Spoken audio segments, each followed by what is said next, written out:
आत्मैव यात्मनो बंधुर आत्मैव रिपुरात्मनः।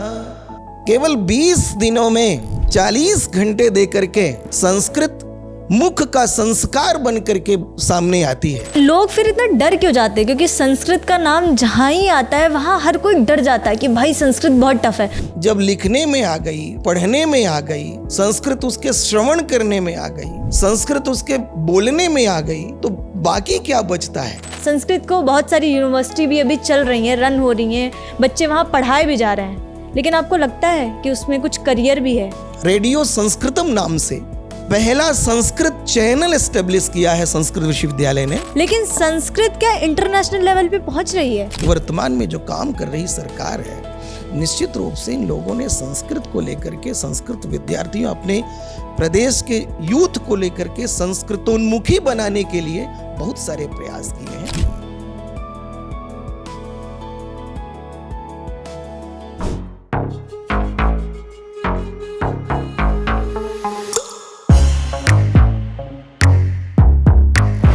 नमस्कार, मेरा नाम है शिखा वर्मा। आप देख रहे हैं द न्यूज़ वाला नेटवर्क की खास सीरीज करियर वाला, प्रेजेंटेड फॉनिक्स यूनिवर्सिटी। आज जो पॉडकास्ट है वो हमारा बहुत खास होने वाला है। अब आप पूछेंगे कि आज का पॉडकास्ट खास क्यों है? क्योंकि हमारे साथ जो मेहमान आज जुड़े हैं उनका जो करियर है वो एक अलग फील्ड में है। क्योंकि जो बहुत सारे लोग सपना देखते हैं, अपने नाम के आगे डॉक्टर लगाना चाहते हैं, लेकिन आपने कभी सोचा है कि नाम के आगे डॉक्टर लगाने का जो सफ़र है उसके बीच क्या क्या चुनौतियां आती हैं, क्या अनुभव जुड़ते हैं और क्या क्या पड़ाव को पार करना पड़ता है? उसके साथ ही एक बहुत इंटरेस्टिंग चीज़ है, सर जो हमारे हैं वो संस्कृत के भी ज्ञाता हैं। हम उन्हीं से जानेंगे और आज इस खास सीरीज में आगे सारी आपके जो सवाल हैं उनके जवाब आपको मिलेंगे। चलिए हम बात करते हैं। सर का बहुत बहुत स्वागत है, डॉक्टर अरविंद नारायण मिश्रा जी का। सर आपका बहुत बहुत स्वागत है करियर वाला में हमारे। धन्यवाद शिखा जी। तो सर सबसे पहला जो सवाल मेरा है संस्कृत को लेके। अभी के टाइम पे जब संस्कृत का हम नाम भी सुनते हैं ना, तो हर कोई बस ये समझ लेता है कि पंडित होगा, ज्योतिष में जाएगा। आपका इस पे क्या विचार है? आप क्या कहते हैं? संस्कृत को बहुत सारी यूनिवर्सिटी भी अभी चल रही हैं, रन हो रही हैं, बच्चे वहाँ पढ़ाए भी जा रहे हैं, लेकिन आपको लगता है कि उसमें कुछ करियर भी है? शिखा जी, हम आपका स्वागत करते हैं इस प्रश्न पर। समाज के लोग, विशेष रूप से वो भारतीय युवा जो संस्कृत के बारे में एक ऐसी धारणा रखता है कि संस्कृत अत्यंत कठिन भाषा है, उससे जुड़ा प्रश्न आपने पूछा है। संस्कृत निश्चित रूप से इस प्रश्न के पीछे कि संस्कृत अत्यंत कठिन है, लोगों का बनाया हुआ एक पूर्वाग्रह है, एक पूर्व धारणा है। कोई भी विषय हो, कोई भी भाषा हो, अगर वो सीखी जाती है तो निश्चित रूप से सीखने में जो श्रम करना पड़ता है वो श्रम बाकी भाषाओं की तुलना में, इंग्लिश की तुलना में, रसियन की तुलना में, मैंडारिन की तुलना में संस्कृत के सीखने में अत्यंत सरलता है। संस्कृत को सीखने और सिखाने की एक विशेष विधि है। उस विधि का अनुपालन करने से केवल 10 दिनों में और अधिक से अधिक 20 दिनों में संस्कृत सीखने में समर्थ हो जाता है। सर यहीं से एक क्वेश्चन मैं लूँगी कि लोग फिर इतना डर क्यों जाते हैं? क्योंकि संस्कृत का नाम जहाँ ही आता है वहाँ हर कोई डर जाता है कि भाई संस्कृत बहुत टफ है। आपने देखा होगा श्री रामचरितमानस जब पढ़ी जाती है, उसमें जब अध्याय की समाप्ति होती है तो एक पेज आता है जिसपे संस्कृत लिखी होती है, लोग उसे पढ़ ही नहीं पाते हैं। वो किसी भी भाषा के साथ है, अगर वो सीखी नहीं जाएगी तो मुख में संस्कार बन करके बाहर नहीं आएगी। संस्कृत सीखी जाती है और दुनिया की कोई भी भाषा, मैं फिर कह रहा हूं, दोहरा रहा हूं शिखा जी, केवल 20 दिनों में 40 घंटे दे करके संस्कृत मुख का संस्कार बन करके सामने आती है। विज्ञान के विद्यार्थी हों, आप अंग्रेजी भाषा के विद्यार्थी हों, किसी भी भाषा के विद्यार्थी हों, आपके मन में ये भाव है कि आपको संस्कृत सीखना है, तो केवल कुछ दिन दे करके इस काम को आप बड़े ही अच्छे तरीके से अब परिणाम तक पहुंचा सकते हैं, संस्कृत सीख सकते हैं। आपके मुख में संस्कार बन करके संस्कृत उछलेगी, कूदेगी, नृत्य करेगी। एक बार करके देखिए तो इस काम को संस्कृत भारती जो अखिल भारतीय स्तर पर बहुत व्यापक काम कर रहा है, केवल 10 दिनों में वर्ग विशेष चला करके हमारे संस्कृत के प्रशिक्षकों के माध्यम से आपको संस्कृत का संस्कार डाल देती है। और ये संस्कार भाषा का संस्कार है। संस्कृत अत्यंत सरल है। एक बार बोल कर, एक बार सीख करके बोलने का संस्कार तो डालिए। शिखा जी। जी सर, लेकिन आप खुद एक ऐसी यूनिवर्सिटी से आ रहे हैं जो संस्कृत यूनिवर्सिटी है, तो वहाँ के बच्चे संस्कृत पढ़ के किस किस फील्ड में आगे जा रहे हैं, क्या क्या करियर हैं उनके? ये आज का जो संस्कृत का विद्यार्थी है बहुत ही डायनामिक विद्यार्थी के रूप में अपने आप को देखता है, पाता है। जिसका विचार भाव नकारात्मक है, ऐसे केवल कुछ लोग हैं। बहुसंख्यक विद्यार्थी वो हैं जो अपने आप को बहुत अच्छी स्थिति में, मैंने कहा बहुत ही डायनामिक स्थिति में पाता है। संस्कृत विश्वविद्यालय उत्तराखंड सरकार द्वारा स्थापित एक ऐसा विश्वविद्यालय है जो विशिष्ट चरित्र रखता है, स्पेशल कैरेक्टर का विश्वविद्यालय है।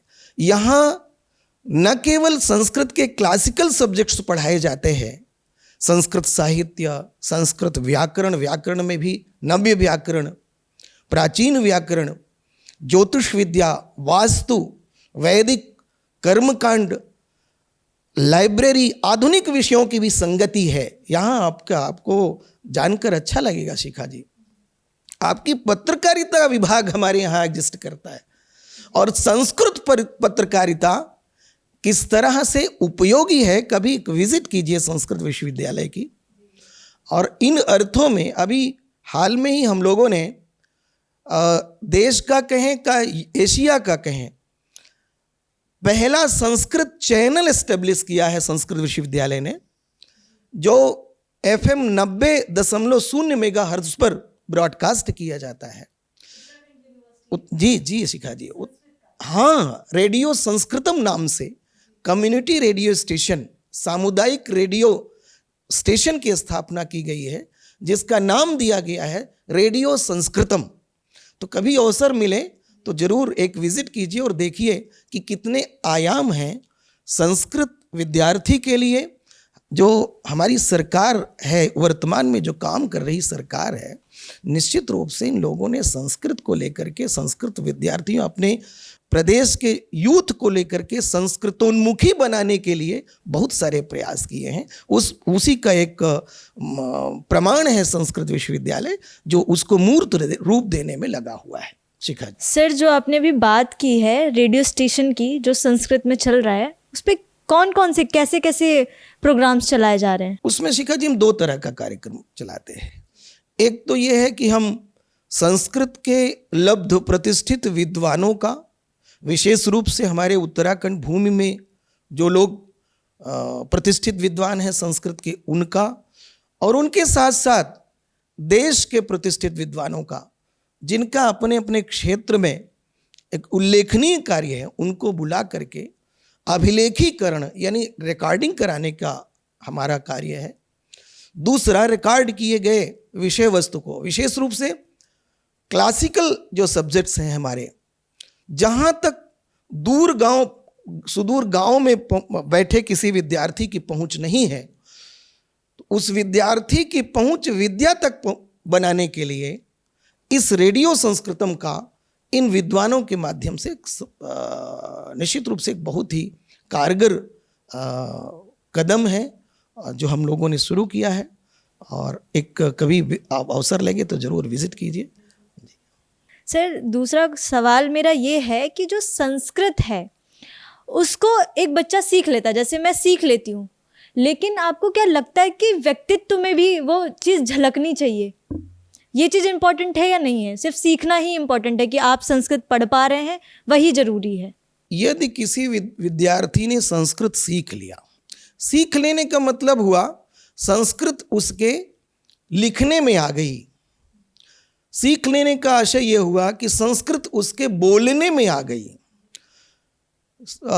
सीख लेने का अभिप्राय यह हुआ कि संस्कृत उसके पढ़ने में आ गई। अब जब लिखने में आ गई, पढ़ने में आ गई, संस्कृत उसके श्रवण करने में आ गई, संस्कृत उसके बोलने में आ गई, तो बाकी क्या बचता है? वो तो सिरचढ़ करके बोलती है संस्कृत। कभी किसी संस्कृत के विद्यार्थी को संस्कृत का शब्द बोलते हुए सुनिए, बलात् अपनी ओर आकर्षित कर लेता है मन। संस्कृत का स्वभाव है शिखा जी। संस्कृत कहती है वाण्येका समलं करोति पुरुषम या संस्कृता धार्यते क्षीयन्ते खलु भूषणानि सततम वाग्भूषणम भूषणम। संस्कृत ये बताती है विविक्त वर्णा भरणा सुख श्रुति प्रसादयन्ति हृदयान्यपि द्विषान् प्रवर्तते नाकृत पुण्य कर्मणा प्रसन्न गंभीर पदा सरस्वती। ये जो संस्कृत है ना, ये शत्रु के हृदय को भी अपनी ओर खींच लेती है, उसको अपना बना लेती है। संस्कृत का आशय ही शिखा जी संस्कार युक्त भाषा है। और जब ये मुख से निकलती है ना, तो बलात् अपनी ओर आकर्षित कर लेती है। हठात लोग देखने लगते हैं। कभी आप मेट्रो में किसी संस्कृत बोलने वाले विद्यार्थी को देखिए, लोग ठिठक करके रुक करके उसकी मुख मुद्रा को देखते हैं, वाह कितनी बढ़िया संस्कृत बोलता है। तो संस्कृत आचरण में आ जाए, संस्कृत व्यवहार में आ जाए, संस्कृत वाणी में आ जाए, तो संस्कृत के जैसा विद्यार्थी इस धरती पर कोई और नहीं हो सकता, ऐसा मेरा मानना है। यूं तो विद्यार्थी सभी होते हैं। तो आप दर्शक जो हमारे देख रहे हैं, उन्हें समझ में आ गया होगा कि संस्कृत में भी बहुत बड़ा करियर है और संस्कृत ऐसे नहीं सीखी जा सकती। संस्कृत को अपने व्यक्तित्व में उतारना होता है। तो अब हम दूसरा सवाल करेंगे। सर, अंग्रेजी भाषा जो है उसको हर कोई इंटरनेशनल लेवल पे देखता है। जो अंग्रेजी इंसान बोल रहा है उसे हम बहुत अच्छा समझते हैं कि इस बंदे को सब कुछ आता है, इस व्यक्ति को सारी चीज़ें आ रही हैं। लेकिन संस्कृत क्या इंटरनेशनल लेवल पे पहुंच रही है? ये बात आपने जो किया शिखा जी, ये बहुत महत्वपूर्ण है और आज के युवा समाज की आवश्यकता है। विशेष रूप से हम सोशल मीडिया के एरा में जी रहे हैं और इस सोशल मीडिया के एरा में लैंग्वेजेस की जो इम्पोर्टेंस है ह्यूमन बीइंग के लिए, भाषाओं की जो उपयोगिता है मानव जाति के लिए, उसको देखना है। भाषा केवल एक भाषा नहीं होती कि भाषा एक माध्यम बनी। भाषा संपूर्ण व्यक्तित्व को साथ लेकर चलती है अपने साथ। जब हम तुलनात्मक दृष्टि से देखते हैं तो ये बात एक फैक्ट है, तथ्य है कि अंग्रेजी की तुलना में संस्कृत पीछे है। भाषाई जो विस्तार है वो अंग्रेजी का संस्कृत की तुलना में, अभी मैं पिछले दिनों पढ़ रहा था, 34% अधिक क्षेत्रों में विस्तृत है। भाषाई विस्तार अधिक है 34%। इसका मतलब संस्कृत जो 66% संस्कृत की स्थिति है, 34% अभी कम है। हमें चुनौती के रूप में इसको लेने की आवश्यकता है। विशेष रूप से अध्यापकों को, संस्कृत के प्राध्यापकों को, अध्यापकों को, आचार्यों को, संस्कृत के विद्यार्थियों को इसको चुनौती के रूप में लेने की आवश्यकता है। सरकारें काम करती हैं, वो उनका काम है, करती हैं, लेकिन हमें हमारा जो कर्तव्य कर्म है संस्कृत माता के लिए, उसको करना है आगे। और इसके लिए बड़ा सहयोग मिल रहा है। सहयोग सरकारों का भी मिल रहा है। अभी पिछले दिनों 10 अगस्त को उत्तराखंड प्रदेश जो हमारा है देवभूमि, यहाँ 13 जिले हैं। 13 जिलों में 13 संस्कृत आदर्श ग्राम बनाए गए हैं। और आपको जानकर ये अच्छा लगेगा, माननीय मुख्यमंत्री जी द्वारा एक जगह तो फिजिकली अपीयर होकर के बाकी 12 जिलों में ऑनलाइन मोड में गूगल मीट के माध्यम से एक बड़ी स्क्रीन वहाँ उद्घाटन किया गया है। 13 संस्कृत अध्यापकों का, शिक्षकों की नियुक्ति की गई है विधिवत। और वो बड़े 10 अगस्त से लेकर आज 31 अगस्त हो गया, 21 दिनों में अभी आप सोशल मीडिया में देखिए, आपको संस्कृत ग्राम, संस्कृत सिखाते हुए संस्कृत के शिक्षक मिल जाएंगे। उद्देश्य क्या है? ये संस्कृत ग्राम, आज हम वहाँ की माताओं बहनों को, सभी समाज के लोगों को हम संस्कृत सिखाने का काम कर रहे हैं। यही एक दिन बाकी भारत के राज्यों के संस्कृत पर्यटन के रूप में जाने जाएंगे। लोग इस रूप में देखेंगे, अच्छा वहाँ चलते हैं जहाँ संस्कृत गांव बने हैं, देखते हैं कैसे होते हैं संस्कृत गांव, जहाँ नल से पानी भर करके जाती हुई हमारी बहन भी संस्कृत बोल रही है, जहाँ जो पढ़ने वाला नहीं, खेत में कृषि कर्म करने वाला किसान भी संस्कृत बोल रहा है।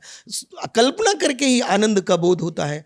समय आएगा, निश्चित रूप से उस चुनौती को हम आगे रख करके काम कर रहे हैं। उत्तराखंड का जो युवा है, बहुत जो संस्कृत का युवा है, बहुत एनर्जेटिक है, उत्साही है, सब लोग काम आपको कर रहे हैं। लगता है कि ये जो संस्कृत की पहल की जा रही है वो आगे चल के इंटरनेशनल लेवल पर तक पहुंचेगी? इसमें कोई दो राय नहीं। देखिए, अच्छा काम कहीं, गंगा जी निकलती हैं गंगोत्री से, ठीक है, गोमुख से निकल करके कहाँ जाती हैं? होते हुए आपके गंगा सागर में जाती हैं। कितनी किलोमीटर की यात्रा करती हैं। अब ये स्वाभाविक प्रवाह है। माँ गंगा जैसे जल प्रवाह संस्कृत का भी प्रवाह है। करके देखते हैं, अपने अपने कर्तव्य कर्म का निर्वाह करते हैं, निश्चित रूप से सफलता मिलती है। ये ऐसा मेरा मानना है। जी सर, यहीं से मेरा एक और सवाल है आपसे। जो संस्कृत का विद्यार्थी है उसके जीवन में गीता कितना रोल प्ले कर रही है? क्या बात है। गीता संस्कृत में गाई है भगवान ने, संस्कृत में पढ़ी नहीं है। अर्जुन को माध्यम बना करके इस धरती पर जितने भी अर्जुन हैं, अर्जुन मैं एक तरह से समझूं तो अर्जुन एक प्रतीक है, सिंबल है, जिसको माध्यम बनाया भगवान ने। और संस्कृत भाषा के माध्यम से सभी भारतीय अर्जुनों को संबोधित करते हुए महाभारत की कथा को गाया है। और यह गाई गई जो कथा है, यह संस्कृत के विद्यार्थी के व्यक्तित्व का, उसके जीवन का जो इसेंस है, ऐसा मेरा मानना है। व्यक्तित्व जो होता है वो इसेंस होता है विद्यार्थी का के जीवन का। उस इसेंस को कंस्ट्रक्ट करता है, उसको बिल्डअप करता है, उसके व्यक्तित्व का निर्माण करता है। गीता का हर एक श्लोक गाया हुआ जो भगवान एक अर्जुन को दूसरे अध्याय में बताते हैं कि विवेकवान व्यक्ति कैसे होता है। अच्छा, विवेकवान होने की जरूरत क्यों है? एक संतुलित जीवन जीने के लिए सब कुछ सुखोपभोग, इस धरती पर जो कुछ भी है सबका संतुलित उपभोग करते हुए आगे बढ़ना और जीवन के परम पुरुषार्थ की प्राप्ति करना, इसी को संतुलित जीवन कहते हैं। और इस बुद्धि के साथ, इस विवेक भावना के साथ जब व्यक्ति का व्यक्तित्व बनता है तो उसे ही स्थित प्रज्ञ कहते हैं।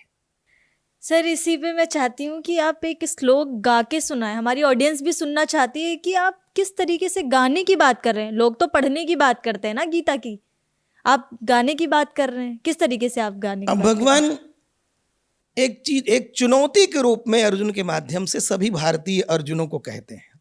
वो कहते हैं, उद्धरेद आत्मनात्मानं नात्मानं अवसादयेत्। उद्धरेद आत्मना आत्मानं नात्मानं अवसादयेत्। आत्मैव ह्यात्मनो बन्धुर् आत्मैव रिपुरात्मनः आत्मैव रिपुरात्मनः। उद्धरेत आत्मना आत्मानं नात्मानं अवसादयेत्। आत्मैव ह्यात्मनो बन्धु आत्मैव ह्यात्मनो बन्धुर् आत्मैव रिपुरात्मनः। कहते हैं कि मनुष्य को स्वयं से स्वयं का कल्याण करने के लिए कर्तव्य कर्म करना चाहिए। उद्धरेद आत्मना आत्मानम, स्वयं से स्वयं का उद्धार करो, ऐसा मैसेज देते हैं, संदेश देते हैं। नात्मानम अवसादेत, अपने आप को पीछे मत ले जाओ, आगे की ओर चलो। क्यों? आत्मैव ह्यात्मनो बंधु, व्यक्ति स्वयं ही स्वयं का मित्र भी है, भाई बंधु भी है, और आत्मैव रिपुरात्मना, स्वयं ही स्वयं का शत्रु भी है। अगर लोक कल्याण की बुद्धि से आत्म कल्याण के लिए काम करता हुआ व्यक्ति जब कर्तव्य कर्म का अनुसरण करता है तो निश्चित रूप से उसका लोक कल्याण भी होता है, आत्म कल्याण भी होता है। यही श्रीमद् भगवद गीता का बड़ा संदेश है शिखा जी। तो आपने देखा कि अभी तक आपने सुना होगा कि भगवद गीता पढ़ी जाती है, लेकिन आज आपने देखा ना कि गाई जाती है, किस तरह से गाई जाती है। कितने सुंदर तरीके से सर ने आपको श्लोक गा के सुनाया हम सबको। तो आप देखिए कि अब सर, मेरा अगला सवाल ये है कि ठीक है, संस्कृत हमने पढ़ ली, हमने गीता के बारे में जान लिया, पर हमारा करियर कैसे बनेगा? बच्चों के अंदर सबसे पहले आता है ना, कोई भी आप सब्जेक्ट लेते हैं तो हम सबसे पहले ये सोचते हैं कि हमारा करियर इसमें कैसे बनेगा, हम आगे कैसे बढ़ेंगे, उसके बारे में बात करें। जहाँ तक मैं आपके प्रश्नों को समझ पा रहा हूँ शिखा जी, कि आप ये पूछना चाहती हैं कि इससे संस्कृत पढ़ करके अपना जीविकोपार्जन कैसे कर पाएंगे, और अत्यंत सरल शब्दों में कहें तो पैसे कैसे कमा पाएंगे। क्योंकि हर किसी को सबसे पहले दिमाग में ये आता है, जब तक पैसा नहीं होगा तब तक तो हम कुछ नहीं कर सकते। कोई भी विषय लेने से पहले हम यही सोचते हैं ना कि इससे हमें प्रॉफिट क्या होगा। कोई काम भी करते हैं तो मेरी बात भी वही है। यहाँ इसका दो तरह से उत्तर है शिखा जी। एक तो ये है कि संस्कृत रोजगार, जिसको सरल शब्दों में कहें, रोजगार से कहीं अधिक मानव जीवन से जुड़े पक्षों की भाषा है, उसका साहित्य है। रोजगार उसका एक पक्ष है। मैं इसलिए ये बात कह पा रहा हूँ कि किसी भी भाषा का विद्वान हो, किसी भी विषय का विद्वान हो, साइंस का हो, तकनीकी का हो, फिजिक्स का हो, वो अपने जीवन का आरंभ संस्कृत से करता है। तो संस्कृत के क्षेत्र में तो उसकी जीविका नहीं है ना, लेकिन संस्कृत उसके जीवन का आधार बनता है। इन अर्थों में रोजगार एक बहुत छोटा पक्ष है संस्कृत का, ये बात स्पष्ट हुई। दूसरा, जहां ऐसे युवा पीढ़ी के प्रश्न, भाई इससे हमको क्या मिलेगा, कौन सा हमारा पेट भर जाएगा, हमारी कमाई कैसे होगी, इसको हम तीन तरह से देखते हैं। एक तो गवर्नमेंट सेक्टर में जो एम्प्लॉयमेंट मिलते हैं, दूसरा जो सोशल सेक्टर में हमको एम्प्लॉयमेंट मिलते हैं, और तीसरा जो दोनों सेक्टर्स में मिला करके हमको जो रोजगार देखने को मिलते हैं। गवर्नमेंट सेक्टर के जो रोजगार हैं उसकी तुलना में जो सोशल समाज क्षेत्र में, दूसरे शब्दों में कहें समाज सेवा प्रदाता बनकर के जब आता है तो वो बहुत व्यापक है। गवर्नमेंट सेक्टर में पहले समझ लेते हैं, आप शिक्षा के क्षेत्र में, संस्कृत शिक्षा के क्षेत्र में संस्कृत पेडागॉजी पढ़ करके आप शिक्षा के प्राथमिक स्तर, जो बाल वाटिका का स्तर, वहाँ से लेकर के उच्च शिक्षा तक आप शिक्षण का कार्य कर सकते हैं। आप प्राथमिक शिक्षक पर माध्यमिक शिक्षा, फिर उच्च शिक्षा के क्षेत्र में आप अध्यापन का कार्य कर सकते हैं। प्रशासनिक क्षेत्रों में आप संस्कृत पढ़ करके एक विषय का चयन करके प्रोविंशियल सिविल सर्विसेज में आप सफल हो सकते हैं। सफल हो सकते हैं नहीं, सफल होते हैं। मैं आपको मैं इलाहाबाद विश्वविद्यालय का विद्यार्थी रहा, वहाँ मेरे साथ की जो मैं बड़ा भाग्यशाली था, आज यहीं आपका पड़ोसी जनपद है हरिद्वार का मुजफ्फरनगर का, अभी मुझे मिलना नहीं हुआ, जानकारी मिली, उमेश कुमार जी कलेक्टर हैं, डीएम हैं, आप उनसे किसी से पता लगवा लीजिए। संस्कृत संस्कृत पढ़ करके ऑप्शनल रख करके वो पीसीएस हुए हैं और सेकंड पोजीशन होल्डर रहे। समझ लीजिए आप लोग कि करियर संस्कृत से भी आप बना सकते हैं। आज सर ने बहुत कुछ बता रहे हैं आपके लिए, आपको पता होगा ना, बहुत सारे सवालों का जवाब आपको मिल गया होगा। सर आगे। अभी एक नाम लिया मैंने, मायाराम वर्मा है, सुल्तानपुर में एक पुलिस ट्रेनिंग सेंटर में इस समय आईपीएस है। आप एक संस्कृत के हैं। अभी मैं जिनको मैं जानता हूँ, अनगिनत नाम है ऐसे जिनको मैं जानता हूँ, एक एक करके प्रसंग बस मैंने ये चर्चा किया। तो प्राध्यापक तो होते ही हैं, प्रशासनिक क्षेत्र में बहुत सारे ऑफिसर्स हैं, आईएएस हैं, प्रॉपर आईएएस हुए हैं संस्कृत पढ़ करके। तो प्रशासन के क्षेत्र में बहुत अच्छा स्कोप है। तीसरा, अनुसंधान के क्षेत्र में, रिसर्च के क्षेत्र में अभी पांडुलिपियों पर बहुत करना बाकी है, कुछ नहीं हुआ है। हमारे देश में, हमारे प्रदेश लोग करते हैं, उत्तराखंड संस्कृत अकादमी है, पांडुलिपि पर काम किया, लेकिन जितना किया है उससे कहीं और अधिक अभी बहुत सारी पांडुलिपियां पढ़ी नहीं गई हैं। और आप जानते हैं, आपकी जो जिस भाषा पर आप प्रश्न कर रहे हैं शिखा जी, वो सनातनी भाषा है। संस्कृत दुनिया का पहला जो शब्द सुनने को मिला वो है अग्निमीडे पुरोहितम, ऋग्वेद की पहली ऋचा, और उसमें अग्निमीडे का अकारो विष्णु निर्दिष्ट, भगवान विष्णु का प्रतिनिधित्व करता है, जो व्यक्ति का पोषण करता है, समाज का पोषण करता है, राष्ट्र का पोषण करता है, अल्टीमेटली मानवता का पोषण, वैश्विक पोषण की भावना है। तो यहाँ संस्कृत पोषण के लिए ही है, और पोषण का मतलब अगर रोजगार है तो रोजगार के लिए है संस्कृत। दूसरा जो क्षेत्र है सरकार के क्षेत्र में, अभी आर्मी में धर्मगुरु होते हैं। इसी रुड़की में मैं बैठा हूं आपके शहर में, इस समय जो धर्मगुरु हैं मेरे बहुत अच्छे मित्र हैं विद्यार्थी जीवन के, आज ही मुझे मालूम हुआ, आज मेरी बात हुई, योगेंद्रपति त्रिपाठी जी हैं, धर्मगुरु हैं, जेसीओ हैं, बड़े अफसर हैं। तो यहाँ आर्मी के क्षेत्र में लोग काम कर रहे हैं, संस्कृत पढ़ करके काम कर रहे हैं, संस्कृत के लिए काम कर रहे हैं, संस्कृति के लिए काम कर रहे हैं। दूसरा जो सेक्टर है वो इससे कहीं अधिक व्यापक है, और वो है समाज का क्षेत्र।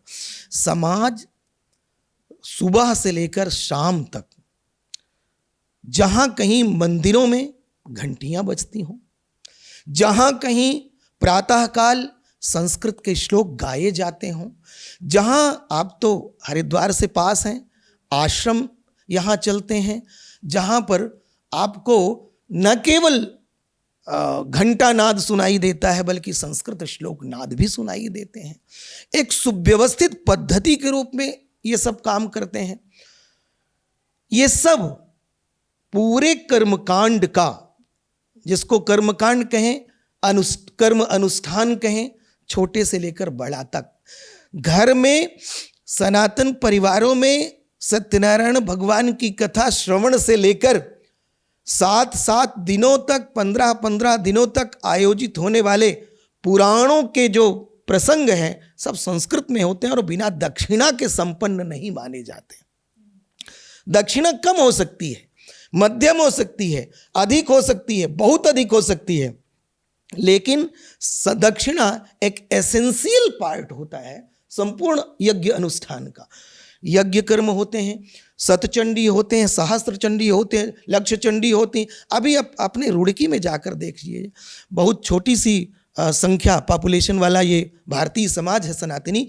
आप यहाँ सुबह हो, मध्याह्न में हो, शाम को कहीं आपको रामचरितमानस का पाठ सुनाई देगा, कहीं आपको सत्यनारायण भगवान की कथा सुनाई, मंदिरों में घंटा नाद के साथ श्लोक नाद सुनाई देगा। सोमवार को भगवान शिव का अनुष्ठान, इसमें जो पांडित्य अनुष्ठान करने वाले लोग हैं ये सब निश्चित रूप से अनुष्ठान इत्यादि करके दक्षिणा वो सैलरी तो नहीं होती, लेकिन मेरा दावा है कि सैलरी से कम भी नहीं होती है। हाँ, ये तो सर हमने देखा ही है ना कि जो लोग सनातन को लेके आगे बढ़ रहे हैं, संस्कृत की बात कर रहे हैं, उन्हें दक्षिणा जो मिलती है वो ज़्यादा ही मिलती है। उनकी लाइफ भी एक अच्छी तरीके से चल रही है अभी के टाइम पे। शिखा जी, एक छोटी बात और मैं आपसे साझा कर देता हूँ। पिछले दिनों अभी 28 अगस्त यानी परसों दून विश्वविद्यालय ने एक इवेंट ऑर्गेनाइज किया था जिसमें जर्मनी देश से लगभग 7 लोगों का एक डेलीगेट आया था।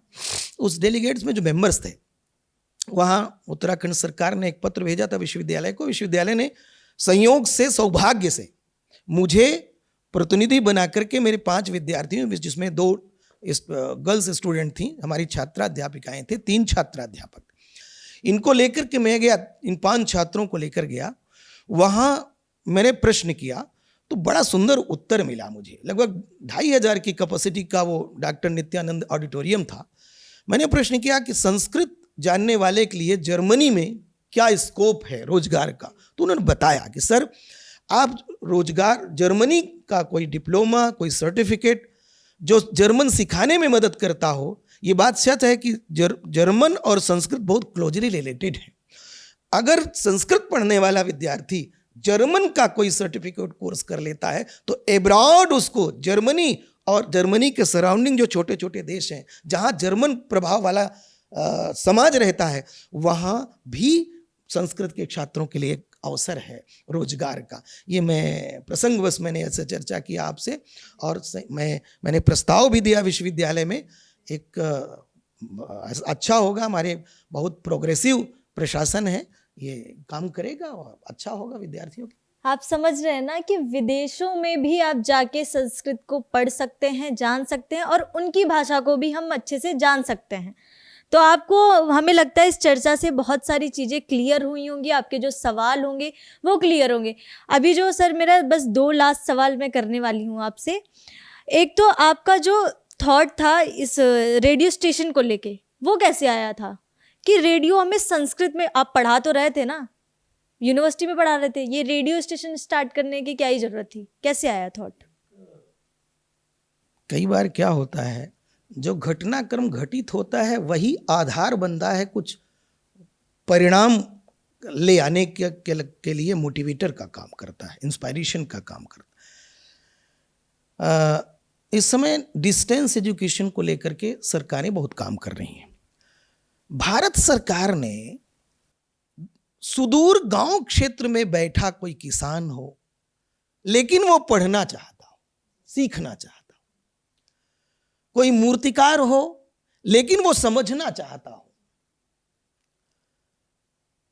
किसी भी कला से संबंधित व्यक्ति हो, विद्यार्थी हो या विद्यार्थी की आयु को, जो औपचारिक विद्यार्थी की एज है उसको पार कर चुका विद्यार्थी हो, इन सब के लिए संस्कृत अपने शास्त्र परंपरा को उन तक पहुंचा सके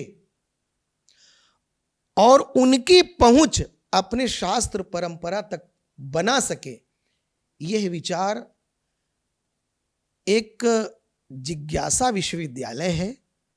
पहले वो हिमालय विश्वविद्यालय था, देहरादून में संयोग से मुझे एक पीएचडी का वाइवा लेने के लिए जाना हुआ, तो देखकर बड़ा प्रभावित हुआ मैंने वो बीज बन गया मेरे मस्तिष्क में, उसकी रिलेवेंसी समझ करके, उसकी प्रासंगिकता, उसकी उपादेयता, उपयोगिता समझ करके मैंने सोचा, मैंने आया, जब विश्वविद्यालय आया तो मैंने चर्चा किया प्रशासन में, तो उन्होंने कहा कि सर ये तो हमारे यहाँ इसकी शुरुआत तो हो चुकी है, लेकिन अच्छा हुआ आपका इतना इंटरेस्ट है तो हम इस काम को आपको दे देते हैं। संयोग से किसी भी कार्य के लिए जब आप पहली बार आरंभ करते हैं तो चुनौती होती है, लेकिन सौभाग्यशाली हैं हम कि आज वो बनकर तैयार हुआ और वर्किंग मोड में है।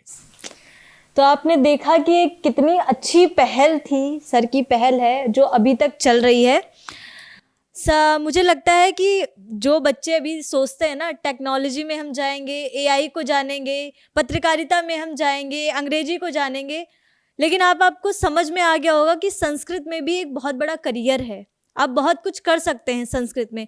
आपके अंदर जो सवाल होंगे उनके जवाब मुझे लगता है मिल गए होंगे। अगर आपको कोई भी सवाल का जवाब अगर आपको नहीं मिला है तो कमेंट सेक्शन में हमें बताएं, और नए किसी व्यक्ति को, नए किसी मेहमान के साथ हम चर्चा करेंगे, नए विषय पे चर्चा करेंगे। आपके जो सवाल होंगे उनके भी जवाब आपको दिए जाएंगे। और सर, आपका बहुत बहुत धन्यवाद इस पॉडकास्ट में आपने जो समय दिया हमें।